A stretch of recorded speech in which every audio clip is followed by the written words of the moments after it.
Uh, hey guys, how's it going? My name is Adam. Today I'm gonna show you how to delete suggested for you on Facebook. So first of all, just go ahead and click on your avatar icon at the top right. Go ahead and click on the settings and privacy and just move along to the settings, right?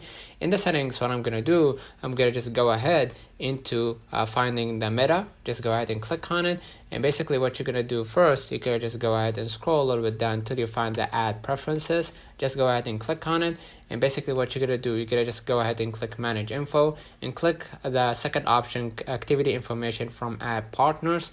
And what you're gonna do, you're gonna just go ahead and click review setting. And here it says, yes, show me ads that are more relevant.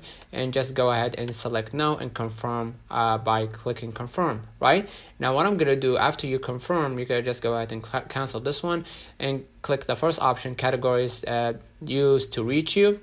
And just go ahead to each one, right, and hit no. All right, you could just go ahead, job title, just hit no, and basically apply the setting. Let me know in the comments if this video helped you. Don't forget to like and subscribe, turn on the notification bell. Thank you for watching.